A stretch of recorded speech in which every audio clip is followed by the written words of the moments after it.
Azur Anime is trash. Now that I get your attention, let's talk about it.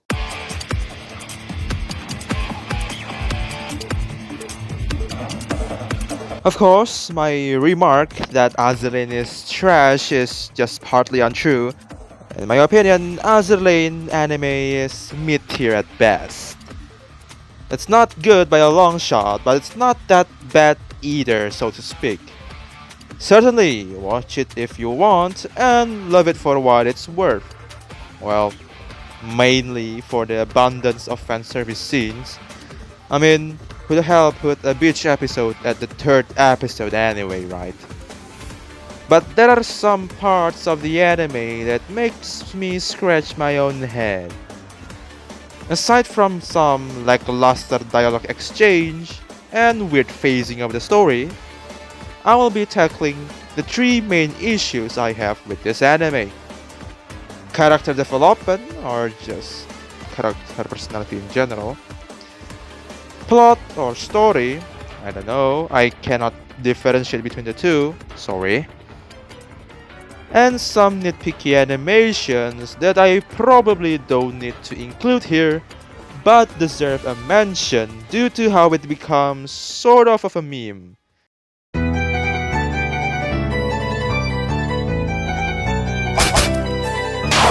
Zuikaku is pretty much Kankore Zuikaku rebranded. She headbutts a lot with Kaga, which is what Casey Zuikaku also did, although she is more mature here compared to Kaga. Kaga easily earned the Why badge and being one of the most annoying characters. Her actions were all based on her sisters, with no sign of even trying to second guess Akagi's choice, whether it's good or bad. Acting solely for Akagi and not herself makes you think really that the sister relationship resembles more of a dog and her master rather than individual perspective. Ayanami, Luffy, Javelin, and Nimi can be described as why can't we be friends? And that's the entirety of their relationship or encounters until the end of episode 12. I gotta give Belfast an award here. I view Belfast as neutral throughout the series, but she goes above and beyond trying to convince that PTSD Tatakai of a painful shipwreck to actually live a healthier and happier life. I definitely can't handle such pain in the ass of task. Oh boy, where do I even start with Enterprise? Belfast and the others tried so hard to convince her to become a better person and not a shut-in sneaker muncher, but Enterprise tried to rewrite their progress to the very start at episode 9 or 10. Take a shot every time Enterprise or anyone else mentions war. Being an MC she definitely have some bullshit plot armor that came out of thin air without even prior knowledge of her capable of doing such actions. I'm telling you girls, giving her the command of the fleet as a whole is not a good idea overall. Sheffield is an absolute chat, Shokaku's behavior is just Kanko Shokaku rebranded, but she is still a precious girl. Must protect Unicorn! I can see why people love Prince Eugen so much, but my feeling towards her remains more or less neutral.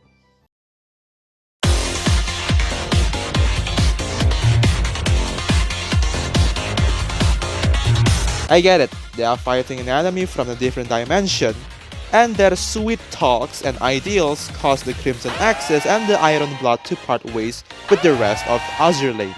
Nothing is wrong with that, but the same cannot be said for the characters who played with this version. Akagi cannot resist the temptation of resurrecting her lover Amagi, hence falling for those sweet talks.